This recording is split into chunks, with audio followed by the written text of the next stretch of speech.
Welcome to my English class. I'm Mohammad Kamruzzaman, lecturer in English, English Life School and College, Rampur. I hope you are well in this pandemic situation. Today I'd like to take your class on completing sentences. It's from English second paper, question number 4. We will have 5 parts. Now your question.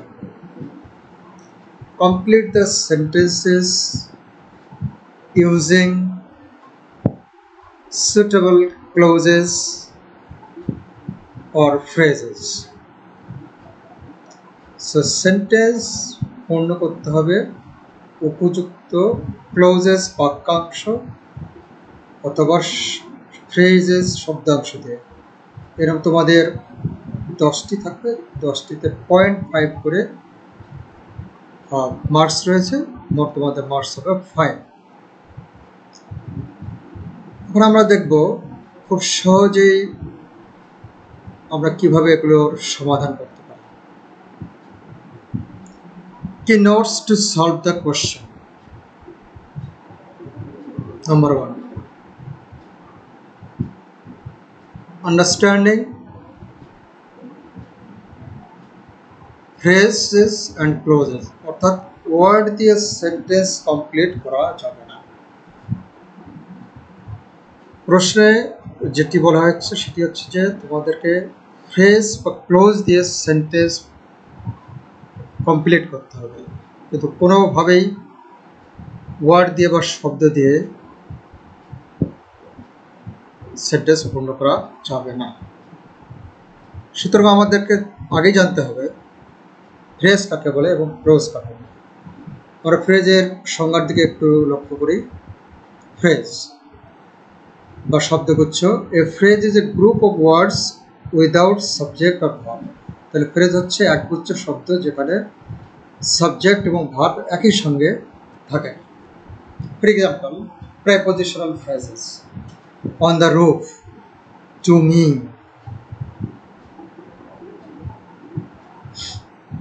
Verb phrase, being late, will be going. Noun phrase, the shiny new car, the dirty old man. এখন আমরা দেখব যে close কাকে বলে। Close, a clause is a group of words in a sentence which contains a subject and a verb. তাহলে close হচ্ছে group of word, একগুচ্ছ শব্দ সেন্টেন্সের মধ্যে যেখানে সাবজেক্ট থাকে এবং ভার্ব থাকে। অর্থাৎ ক্লোজ হচ্ছে বাক্যাংশ, বাক্যের সেই অংশ যেখানে সাবজেক্ট থাকে এবং ভার্ব থাকে। For example, I look everywhere but the car was gone. আমি চারদিকে দেখালাম কিন্তু গাড়িটি চলে গেছে। এখানে তো আই লুকড এভরিওয়্যার, এটি একটি clause. The cat was gone, sorry the cat was gone, বিড়ালটি চলে গেছে। তো এখানে দুটি ক্লোজ আছে, আই লুকড এভরিওয়্যার এটি একটি ক্লোজ, দি ক্যাট ওয়াজ গন সেটি আরেকটি ক্লোজ। যে আমরা বুঝতে পারলাম যে আমাদেরকে অবশ্যই ফ্রেজ এবং ক্লোজ কাকে বলে সেটি ভালো করে বুঝতে হবে, নাহলে কমপ্লিট সেন্টেন্স আমরা সঠিকভাবে পূর্ণ করতে পারবো না। 2 নম্বরে যে জিনিসটি আমাদের প্রয়োজন হয়, proper knowledge about sentence structures. সেটা অবশ্য সব ক্ষেত্রে প্রযোজ্য, সেটি কমপ্লিটিভ সেন্টেন্সের ক্ষেত্রেও প্রযোজ্য। Proper knowledge about conditional sentences. Conditional sentence তোমরা জন্য ইফ যুক্ত সেন্টেন্সগুলোকে সাধারণত কন্ডিশনাল সেন্টেন্স বলা হয়। সেগুলো 3 প্রকার, first conditional, second conditional, third conditional. আধুনিক গ্রামারের মনে করেন যে সেটি 4 প্রকার। জিরো কন্ডিশনাল নামে তারা আরেকটি কন্ডিশনাল দিয়েছে, সেগুলো আমরা পরে আলোচনা করব। Number 4, use of relative pronoun. Relative প্রোনাউনের বিষয়টি এখানে খুবই গুরুত্বপূর্ণ, সেটি তোমরা কমপ্লিটিভ সেন্টেন্সের ক্ষেত্রে করার ক্ষেত্রে অবশ্যই লক্ষ্য রাখবে। ইউজ অফ প্রভাব, তোমাদের কিছু প্রভাব মুখস্থ থাকতে হবে। আর প্রভাব আমরা কখনো বানিয়ে লিখতে পারি না, প্রবাদ কখনোই বানিয়ে লেখা যাবে না, যেভাবে দেওয়া আছে, যেটি দেওয়া আছে সেভাবেই তোমাকে লিখতে হবে। Use of gerund. এবার আমরা একটি কোশ্চেনের নমুনা কোশ্চেন বলতে পারো, আমরা সেটি একটু আলোচনা করব। তোমাদের যেহেতু 10টি থাকবে, আমরা আগেই বলেছি 0.5 করে 10 মার্কস থাকবে, সেটি তোমরা জানো। তো আমরা কিছু উদাহরণ দিয়ে, যে উদাহরণগুলো অনেকগুলো পরীক্ষায় অলরেডি এসে গেছে, সেগুলো নিয়ে আমরা আলোচনা করবো মূলত, এবং সেগুলো খুব নিখুঁতভাবে আলোচনা করার চেষ্টা করব। তোমরা খাতা কলম নিয়ে সেগুলো নোট ডাউন করবে। Complete the sentences using suitable clauses or phrases. That's the question that you have already taken from the lecture. A. Physical exercise keeps us healthy and strong. If you take regular physical exercise. Second, আমরা দেখতে পাচ্ছি if you take regular physical exercise, তুমি যদি প্রতিদিন শারীরিক পরিশ্রম করো তাহলে কি হতে পারে? You will be healthy and strong. তুমি স্বাস্থ্যবান এবং শক্তিশালী হতে পারো। You will be sound দিতে পারো, তুমি সুস্থ হতে পারো, অনেকভাবে দেওয়া যেতে পারে এটি। তো এটি আমরা দেখতে পাচ্ছি যে এটি এসেছে, এটি বোর্ড পরীক্ষা এসেছিল, বোর্ড পরীক্ষাগুলো দেখলেই বুঝতে পারবা। তো এটি ফার্স্ট কন্ডিশনাল থেকে দেওয়া হয়েছে। ফার্স্ট কন্ডিশনালটি আমরা আগেই বলেছি যে কন্ডিশনাল সেন্টেন্স 3 প্রকার, মূলত 3 প্রকার: first conditional, second conditional and third conditional. তো ফার্স্ট কন্ডিশনালের এখানে স্ট্রাকচার যেটি দেওয়া আছে সেটি তোমরা নোট ডাউন করো। First conditional structure: if plus subject plus V1, তারপর ভার্বের প্রেজেন্ট ফর্ম প্লাস এক্সটেনশন হলে মেইন ক্লোজে subject plus shall oblique will plus V1 plus extension হবে। আমরা অনেক উদাহরণ দিয়ে এগুলো বলতে পারি, আরও আমরা কিছু উদাহরণ দেখব। if it rains I'll get wet, আরও উদাহরণ দেওয়া যেতে পারে if it rains we shall not go, if he wants I shall help him, if you play in the rain you will catch cold. So আমার মনে হয় তোমরা first conditional বুঝতে পেরেছো। যদি বুঝতে না পারো বা তোমার যদি ভুল হওয়ার কোনো ধরনের পসিবিলিটি থাকে, সেক্ষেত্রে তোমরা এই স্ট্রাকচারটি লিখে রাখবে। আমি আবার বলছি, তোমরা এটি লিখে রাখবে। এখন আমরা আরেকটি উদাহরণে যাব। They came to you with a view to, with a view to এর বাংলা হচ্ছে উদ্দেশ্যে, উদ্দেশ্য না, কিন্তু উদ্দেশ্য। আমরা অ্যান্সার দিয়েছি having a talk. They came to you with a view to, এখানে আমাদের গ্যাপটি পূরণ করতে হবে, having a talk, but you scolded them without any reason, কিন্তু তুমি তাদেরকে কোনো কারণ ছাড়াই বকেছ। So with a view to, এটি খুব কমন একটি প্রেপোজিশনাল ফ্রেজ, এরপরে সবসময় ভার্বের আইএনজি হয়, তোমরা সেটি লিখে রাখো। এখানে উইথ কথাটা বাদ গেছে, তোমরা উইথ বসিয়ে নাও। With a view to plus verb ING plus extension. I repeat, with a view to plus verb ing plus extension, অর্থাৎ with a view to পরে যে ভার্ব থাকবে তার সঙ্গে অবশ্যই তোমরা ing যুক্ত করবে। নেক্সট আমরা আসবো C number. Please wait here until dash, তোমরা এটা ফিল আপ করতে পারবে। কি হবে? I have serious matter to discuss with you, তুমি এখানে ওয়েট করো, তোমার সাথে একটি আমার গুরুত্বপূর্ণ বিষয় আলোচনা রয়েছে। তো আমরা প্রাসঙ্গিক ক্রমে এখানে কি দিয়ে পূরণ করবো? আরেকটি ক্লোজ দিয়ে পূরণ করবো, সেটি হচ্ছে আই রিটার্ন,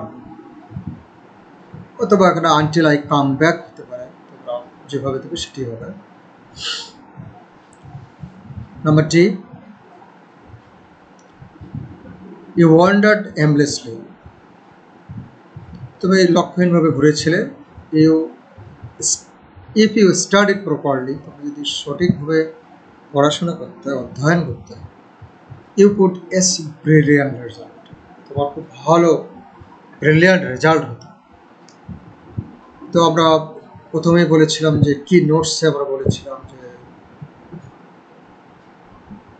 কন্ডিশনাল খুবই গুরুত্বপূর্ণ, আমরা সেটি আবার দেখতে পাচ্ছি। যেহেতু সেকেন্ড কন্ডিশনাল আমরা স্ট্রাকচারটি লিখে রাখবো। সেকেন্ড কন্ডিশনাল তোমরা স্ক্রিনে লক্ষ্য রাখো, সেটি স্ট্রাকচার হচ্ছে if plus subject plus V2. V2 আমি একটু ব্যাখ্যা করতেছি। ভি2 হচ্ছে ভার্বের পাস্ট টেন্স, ভার্বের পাস্ট ফর্মকে 2 নম্বর ফর্মকে ধরা হয় ভি2 প্লাস এক্সটেনশন হলে main clause subject would might plus V1, অর্থাৎ main clause subject plus would plus V1, অর্থাৎ ভার্বের প্রেজেন্ট ফর্ম প্লাস এক্সটেনশন হবে। তোমরা স্ক্রিনে লক্ষ্য রাখো, if you studied properly, you could, এখানে কুড আছে প্লাস ভার্বের ভি1 এসে আছে। আমরা আরও কিছু উদাহরণ লক্ষ্য করবো। if we played well we could win the match, আমরা যদি ভালোভাবে খেলতাম আমরা ম্যাচে জিততাম। তো সেকেন্ড কন্ডিশনাল আমরা ফার্স্ট কন্ডিশনাল করে এখন দেখলাম সেকেন্ড কন্ডিশনাল।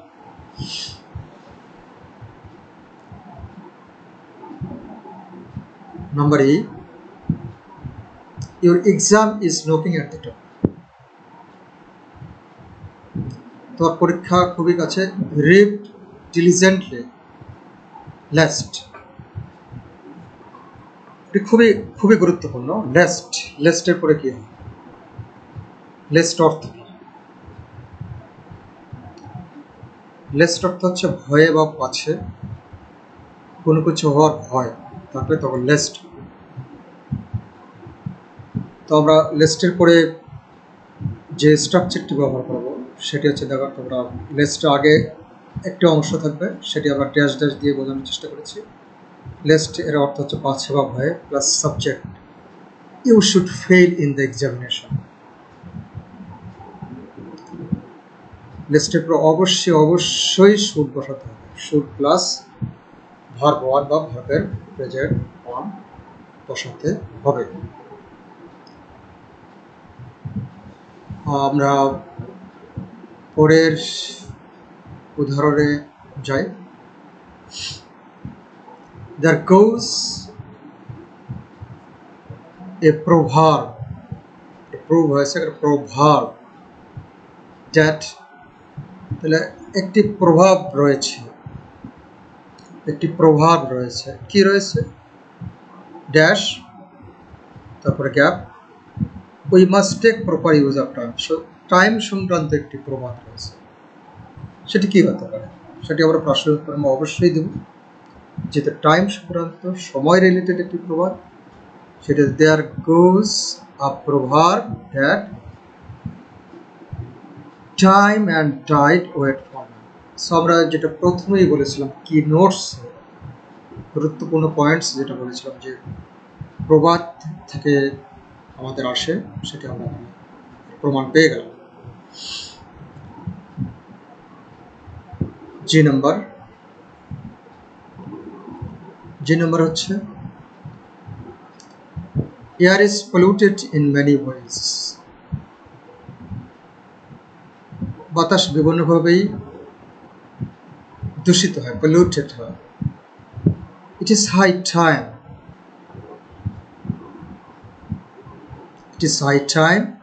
এখানে সাবজেক্টটি আমরা ইউজ করেছি, এখানে সাবজেক্টটি দিতে হবে ওই। It is high time we prevented air pollution.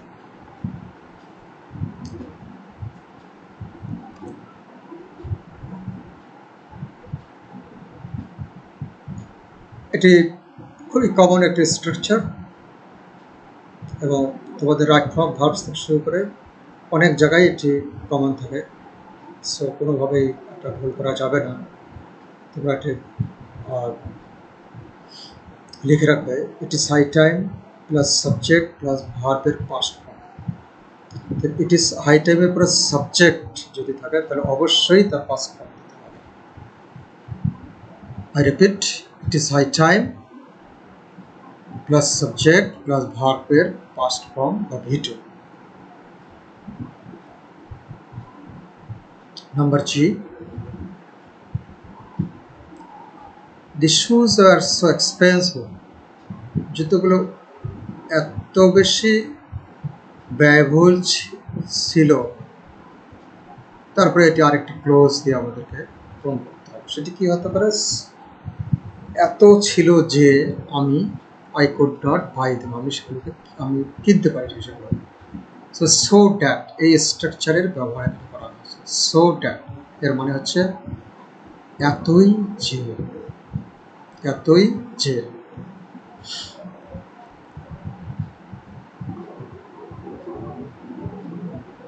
Next number আসবো, number I found a box in the room, আমি রুমের মধ্যে একটি বক্স দেখতে পেলাম। The box was too heavy, এটা খুবই ভারী ছিল। For the box was too heavy for, এরপরে আমাদেরকে ফ্রেজ বা ক্লোজ দিয়ে সেটি কমপ্লিট করতে হবে। For me to lift, আমরা এটি স্ট্রাকচার দিয়ে বোঝার চেষ্টা করবো। to প্লাস অ্যাডজেক্টিভ, অ্যাডজেক্টিভ এখানে হেভি রয়েছে, plus for plus pronoun, pronoun বিভিন্ন হতে পারে, মি হতে পারে, হিম হতে পারে, etcetera, plus two plus V1। আমরা অন্য উদাহরণ দিয়ে এটি বুঝতে পারি। Car is too expensive for me to buy, so for me।